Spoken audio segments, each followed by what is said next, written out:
نحمده ونستعينه ونستغفره ونعوذ بالله من شرور أنفسنا ومن سيئات أعمالنا من يهده الله فلا مضل له ومن يضلل فلا هادي له وأشهد أن لا إله إلا الله وحده لا شريك له وأشهد أن محمدا عبده ورسوله أما بعد أعوذ بالله من الشيطان الرجيم يا أيها الذين آمنوا قوا أنفسكم وأهليكم نارا اس بزم سعید کے صدر محترم اسٹیج پر جلوہ افروز ہم سب کے مربی صوبائی جمعیت اہل حدیث لکھنؤ کے ناظم اعلیٰ شیخ الدین صاحب مدنی حفظ اللہ، بمبئیت کے اہم ذمہ دار مولانا عبدالحکیم صاحب مدنی حفظ اللہ، شیخ عبدالسلام صاحب مدنی حفظ اللہ اور دیگر علماء کرام اور سامعین کرام، عزیز بچوں، ہماری پیاری اسلامی بہنوں اور بیٹیوں، اعلان کے ذریعہ آپ لوگوں کو یہ بات معلوم ہو گئی کہ میرا موضوع دور حاضر میں اولاد کی تربیت۔ سامعین کرام، اولاد چاہے لڑکی کی شکل میں ہو یا لڑکے کی شکل میں ہو، یہ بہت ہی بے شبہ اور قیمتی سرمایہ اور دولت ہے۔ یہی اولاد ہمارے لیے دنیا اور آخرت کی گوڈاؤن ہے، مستودع ہے۔ یہی اولاد ہمارے لیے گوڈاؤن ہے، دنیا کے اندر بھی آخرت کے اندر بھی، کیونکہ ہماری سمپت اور جائیداد کا وارث کون ہوگا؟ ہمارے مکانوں کا ذمہ دار، ہمارے کھیتیوں کا اتردائیتو ذمہ دار، ہمارے چھوٹے بچوں کا ذمہ دار، ہمارے رشتہ داروں کا ذمہ دار، پاسبان اور نگراں ہماری اولاد ہی ہوگی۔ اس حیثیت سے اگر یہ کہا جائے ہماری اولاد ہمارے لیے گوڈاؤن ہے، اور جتنا گوڈاؤن میں جتنی ہی قیمتی چیز رکھی جاتی ہے اتنا ہی گوڈاؤن کو مضبوط بنایا جاتا ہے، چوہا نہ آ جائے، سانپ نہ آ جائے، بچھو نہ آ جائے، تری نہ آنے پائے۔ اس سے پتہ چلا اولاد پر دھیان دینا یہ بہت ہی ضروری ہے، اور یہی اولاد ہمارے لیے ذخیرہ آخرت اور توسع آخرت ہے، کیونکہ آقا صلی اللہ علیہ وسلم نے فرمایا ہے جب انسان کا دنیت آ جاتی ہے، موت آ جاتی ہے، تو اس کے عمل کا سلسلہ بند ہو جاتا ہے سوائے چند چیزوں کے۔ انہی میں سے وَلَدٍ صَالِحٍ يَدْعُو لَهُ، نیک لڑکا، چاہے وہ لڑکی ہو، چاہے وہ لڑکا ہو، چاہے پوتا ہو یا پوتیاں ہوں، ناتے ہوں یا نتنیاں ہوں یا بیٹیاں ہوں، نیک لڑکا، نیک اولاد جو ہمارے لیے ہمارے مرنے کے بعد کیا کرے؟ دعا کرے۔ اور سنیے اللہ کے رسول اکرم صلی اللہ علیہ وسلم کے فرمان کے مطابق نیک اولاد کی دعا، جس طرح نیک والدین کی دعا یا والدین کی دعا اولاد کے حق میں رب کائنات قبول فرماتا ہے، اسی طریقے سے نیک اولاد کی دعائیں والدین کے بارے میں قبول فرماتا ہے۔ تو ہمارے لیے بہترین توسع آخرت اور گوڈاؤن ہے۔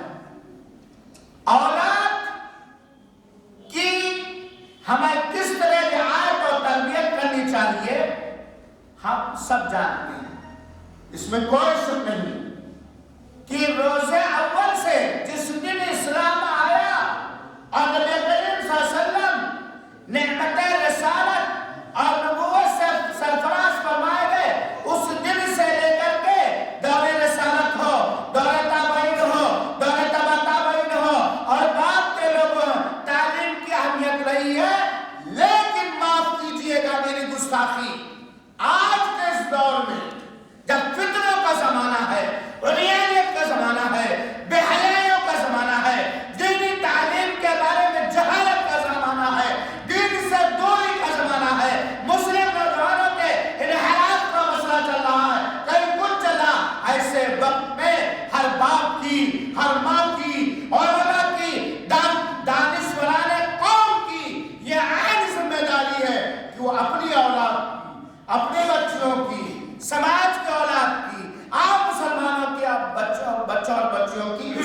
اسلامی تربیت کریں. اسلامی تربیت میں نے کہا آج کل تو شادیوں میں کیا ہوتا ہے بفر سسٹم, کھڑے کھڑے منہ تو کھڑے کھڑے کھاؤ کھڑے کھڑے پیو, ہے کہ نہیں؟ آج زمانے میں ہے نا. آج ہمارے زمانے کے اندر یہ شیطان ہمارے ہاتھوں کے اندر گھوم رہا, اور وہ اپنی تھوڑا سبزی کرے تو لحاف کے نیچے سے گھوم رہا. اللہ تعالیٰ نے قرآن مجید کے اندر فرمایا یا ایھا الذین آمنوا, اے مومنوں, اے مسلمانوں, اے مومن مردوں, اے مسلمان مردوں, اے مومنہ عورتوں, اے مسلمان عورتوں, قوا انفسکم, یہ تمہاری پہلی ذمہ داری آیت کریمہ میں ہے. تم اپنے آپ کو, سب سے پہلے تم اپنے آپ کو اور اپنے اہل و عیال کو, بیوی کو, بچوں کو, بچیوں کو جہنم کی آگ سے بچاؤ. آج اگر آپ کا کوئی لڑکا, آپ کا پوتا, آپ کا ناتی, آپ کی بٹیا دلاری اگر کھلا تار ہے 11,000 اس کو ٹچ کرنے کی کوشش کر رہا ہے یا جا رہا, کیا کریں گے آپ؟ کھانا کھا رہے تو چھوڑ کے پکڑا کر چلا ہے بات کی نہیں ہے.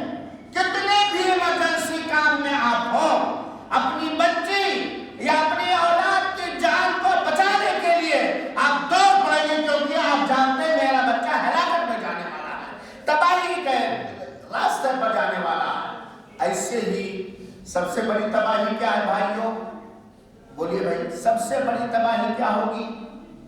اس دن کی تباہی ہوگی جس دن نہ ہم کام آئیں گے نہ ہماری جائیداد ہماری اولاد کے کام آئیں گے. جہنم کیا, جو جہنم سے بچا لیا گیا اور جنت کے اندر داخل کر دیا گیا فقط فاز, وہی کامیاب ہے. کامیاب کون ہے؟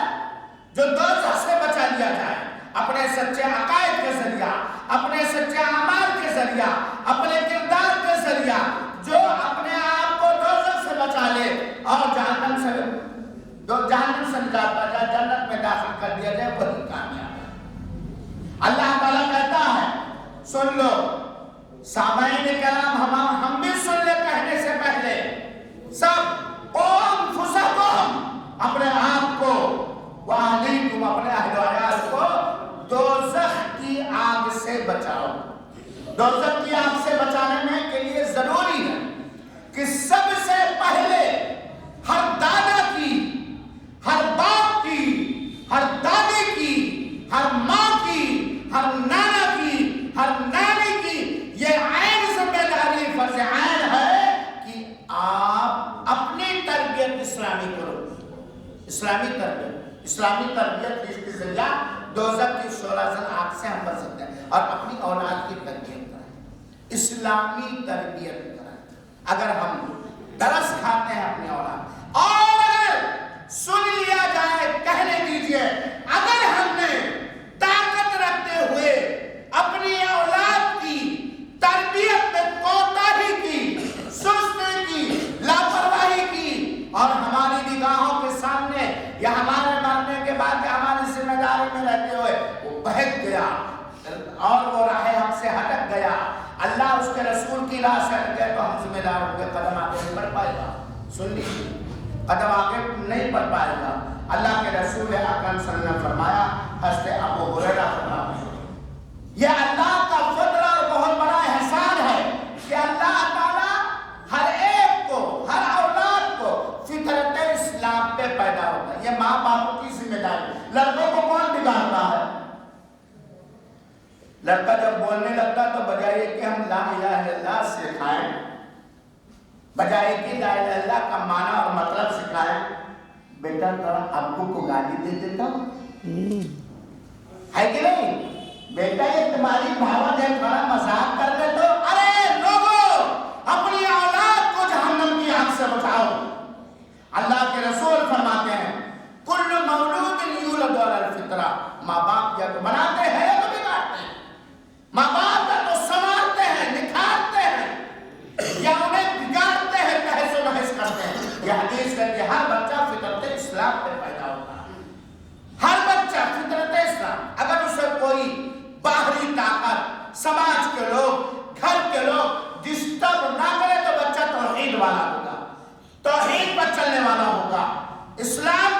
ہوگا، کیونکہ ہر بچہ فطرت اسلام پہ پیدا ہوگا۔ بگاڑتا کون ہے؟ مائیں بھی سنائیں، آئے ہوتے کہ نہیں مجھے دوسروں سے مائیں بھی سنائیں، آپ کی ڈبل ذمہ داری ہوتی ہے۔ فَأَبْوَاهُ يُهَوِّدَانِ، بگاڑتا کون ہے؟ فطرت رب کائنات نے اولاد کو فطرت اسلام پہ پیدا کیا، بگاڑتی ہے امی جان، بگاڑتا ہے ابو جان، وہ باپ اور ماں یا تو بچے کو یہودی بنا دیتے ہیں یا نصرانی بنا دیتے ہیں یا مجوسی بنا دیتے ہیں۔ یہ ماں باپ کی تربیت کی وجہ سے جس سماج میں بچہ آ کر بولتا ہے اسی سماج کا ہوتا ہے۔ دیکھو میرے بھائیوں، گائے بکریاں بھینس بچہ دیتے ہیں صحیح سالم نہ، لیکن ہم دیکھتے ہیں گائے کا کان کٹا ہوا لگتا دکھتا ہے، چھلا مندری پہنائی ہوئی ہوتی، یہ کون کاٹتا؟ گائے کے پیٹ سے بچہ بھینس یا گائے یا بکری یا بکرا پیدا ہوا صحیح سالم، آنکھ کاٹ کر کے اس کو عیبدار کیا، گائے کے ذمہ دار نے، بھینس کے ذمہ دار نے اور بکری کے ذمہ دار۔ یہی حال ہے، ہم اپنے بچوں کو ہم بگاڑتے ہیں، دو وجہ ہیں بگاڑتے کیسے؟ یا تو ہم خود بگڑے ہوئے ہیں۔ کون بگڑا ہوا ہے؟ ہم خود بگڑے ہوئے ہیں، ہمیں خود دین معلوم نہیں، ہم دنیا کو دانت سے پکڑے ہوئے ہیں، آخرت کی ہمیں فکر نہیں، مرنے کے بعد ہم کی ہمیں فکر نہیں، حیوانوں کی طرح یا تو ہم زندگی گزارنے آگے کریں گے، کس کے عادت و اعتبار کو وہ اپنائیں گے، کس کے عادت و اعتبار کو اپنائیں گے؟ گھر میں موجود ذمہ داروں کیا تو لڑکا اصلاح پہ پیدا ہوتا، لیکن جیسا چاہتے ہیں ماں باپ، اس سے پتہ چلتا ماں باپ کی پہلی ذمہ داری ہے، اور باپ کی بھی بچوں کی تربیت میں بہت اہم رول ہوتا ہے۔ لیکن میری ماں اور بہنیں اللہ کے واسطے غور سے سن لیں اور سمجھ لیں، اولاد کی تربیت میں آپ کا اہم رول ہوتا ہے، کیونکہ آپ کے پیٹ میں وہ بچہ پیدا ہوا ہے، آپ نے جو پاک غذا کھائی ہے اس بچے کے جسم و جان پر اثر کرتا ہے۔ سب سے پہلا بورڈ، سب سے پہلا مدرسہ، سب سے پہلی یونیورسٹی، اے امی جان آپ کے بچے کا آپ جب دیندار رہوگی، سلیقہ مند رہوگی، تہذیب والا رہوگی، توحید والی بن کر کے رہوگی، اتباع سنت پر آپ کا دھیان رہے گا، تو آپ کے گھر میں پیدا ہونے والا بچہ آپ کے گود سے وہ بھی دیندار ہوگا۔ تو ماں باپ پہ یہ بہت بڑا رول ہوتا ہے۔ سنو اولاد کی ذمہ داری، اللہ کے رسول نے فرمایا کلکم راعٍ و کلکم مسئول عن رعیتہ، ہر ایک ذمہ دار ہے اپنے ماتحتوں کا۔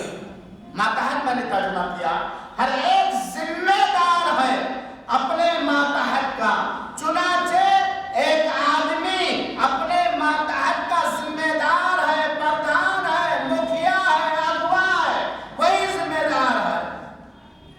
ذمہ دار کون ہوتا گھر کا؟ مرد، اور عورت بھی ذمہ دار ہے، اور اپنی ذمہ داری کے بارے میں پوچھا جائے گا۔ کیا کیا جائے گا؟ اب اتنا سننے کے بعد ہم اپنی اولاد کو اسلامی راہ پر چلانے کے لیے کتنے فکر مند ہیں؟ السلام علیکم ورحمۃ اللہ وبرکاتہ۔ الحمدللہ رب العالمین والصلاة والسلام علی رسولہ محمد وعلی آلہ وصحبہ اجمعین۔ محترم حضرات، ہم لوگوں نے تقریباً 3.5 سالوں میں ایک کوشش کی کہ یہ جو مسجد عمار بن یاسر رضی اللہ عنہ ہے، اس میں تعلیم و تربیت بھی ہو، درس و تدریس بھی ہو، اور جو ہے دعوت و تبلیغ بھی ہو، اور اس کے امت کے سارے مسائل یہاں سے حل ہوں۔ الحمدللہ ہم لوگوں نے بہت کوشش کی، تھوڑا سا نتیجہ نکلا، اور ہم تمام مساجد کے ائمہ سے، ملک کے اور بیرون ملک کے تمام مساجد کے ائمہ سے یہ اپیل کرتے ہیں، اور پبلک سے بھی اور عوام سے بھی اپیل کرتے ہیں کہ وہ اپنے محلے کی مساجد میں امام صاحب کو اس بات کا جو ہے پابند بنائیں کہ بھلے ہی ان کو اضافی رقم دی جائے، لیکن ہر بچے کو تعلیم حاصل کرنا لازمی ہے دین کی۔ قرآن کریم کا حلقہ چلائیں، مغرب کے بعد، فجر کے بعد، عصر کے بعد، یا اگر کہیں کہیں مسجد میں جگہ اور ہے جو بچے بالکل بھی اسکول نہیں جا رہے ہیں تو وہ ظہر کے بعد پڑھائیں۔ تو اس طرح سے ایک بہت بڑا کام ہو جائے گا، کیونکہ ہم لوگوں نے اتنے کم عرصے میں اتنا الحمدللہ ثم الحمدللہ اتنا اطمینان بخش کام اور نتیجہ نکلا ہے کہ دل آج بہت خوشی ہے اور خوشی کے آنسو بہہ رہے ہیں۔ تو آپ سب لوگ تھوڑی سی کوشش کریے اور یہ جان لیجئے کہ قطرے کی وسعتوں میں سمندر تلاش کر، ذروں سے کائنات کی تفسیر پوچھ لے، قطروں کی وسعتوں میں سمندر تلاش کر، مسلسل کاوشوں سے بدل جاتی ہے تقدیریں، جو تھک کر بیٹھ جاتے ہیں وہ منزل پا نہیں سکتے۔ السلام علیکم ورحمۃ اللہ وبرکاتہ۔